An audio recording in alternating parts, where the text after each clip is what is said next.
ఏ వ్యాధైనా ఏ బలహీనత అయినా ఎంతటి ప్రాణాంతక సమస్య అయినా నీ గుండెల్లో ఒక్క ఆశ నువ్వు కానీ దేవుని ముందు వెల్లడి చేయగలిగితే దేవుడు నిన్ను బాగు చేసుకుంటాడు, బ్రతికించుకుంటాడు.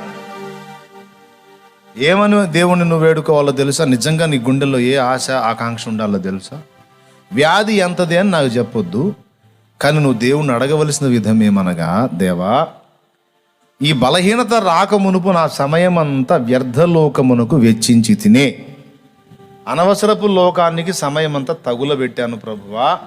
ఇది వచ్చినాక నాకు కనువిప్పు కలిగింది గనుక దయచేసి నీ చిత్తమైతే నన్ను స్వస్థపరచు.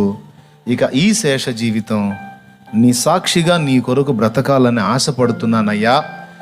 మరి రేపు నీ ముందు ఒట్టి చేతులతో నిలబడకుండా నా కోసం ఏం చేశావని నువ్వు అడిగితే, ప్రభువా ఇదిగో ఇది చేశానని చెప్పడానికి నేను ఒక సాక్ష్యం సంపాదించుకుంటానికి ఒక ఛాన్స్ ఈ ప్రభువా. కొంతకాలం నాకు అవకాశం ఇవ్వు, నేను నీ పని చేసి నీ దగ్గరకు వస్తాను అని నువ్వు బ్రతిమాలు. నేను చెప్పినట్టు చేయి. నువ్వు అది క్యాన్సర్ కావచ్చు, HIV కావచ్చు, కరోనా కావచ్చు, టీబీ కావచ్చు, గుండె జబ్బు కావచ్చు, మెదడు జబ్బు కావచ్చు. ఏ కంపెనీ చెప్తావో చెప్పు, నువ్వు ఏ ఐటమ్ చెప్తావో చెప్పు.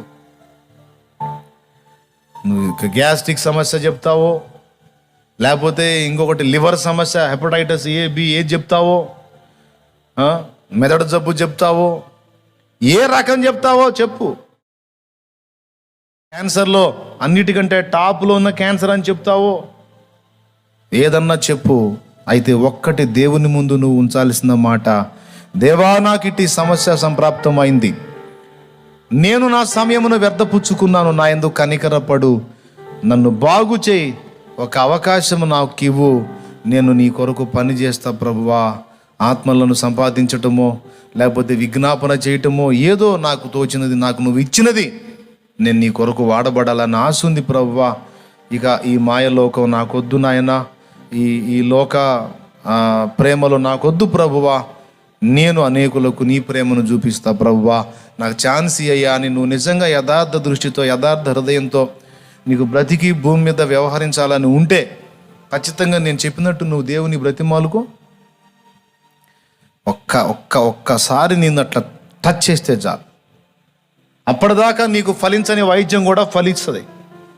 అప్పటిదాకా లాభం లేదని చెప్పిన డాక్టర్సే కొంచెం మార్పు కనపడింది ఆగండి అంటాడు. ఎవరు చెప్పినప్పుడు, ఎవరు తాకినప్పుడు? యేసయ్య.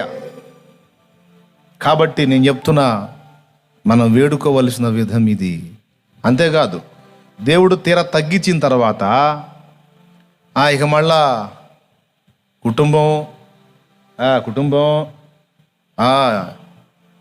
చాలామంది నాకు పూలు పెట్టారు చెవులో. చాలామంది మామూలు పూలు కాదు, క్యాబేజీ పూలు పెట్టారు నాకు చెవులో. ఒక్కొక్కళ్ళు అయితే ఎక్కడే పడి 1 రోజులు, 2 నెలలు, 3 నెలలు స్వస్థత కోసం పడిగాపులు కాసి బాగుపడి స్వస్థత పొంది వెళ్ళారు. ఇంతవరకు అడ్రస్ లేరు. ఆ బెడ్ మీద ఉన్నప్పుడు నాకెళ్ళి దీనంగా చూసి, అంతా ఆయనేనయ్యా అంతా ఆయనేనా అంటారు. బాగుపడ్డ తర్వాత ఎక్కడో అక్కడక్కడ రోడ్డు మీద కనపడి ఉన్నాలన్నా తండ్రులు కూడా ఉన్నారు. మీరు అట్ట చేయకండి, దేవుడు మిమ్మల్ని బాగు చేస్తాడు, స్వస్థపరుస్తాడు. దేవుని కోసం బతకడానికి నిజంగా తీర్మానం చేసుకో.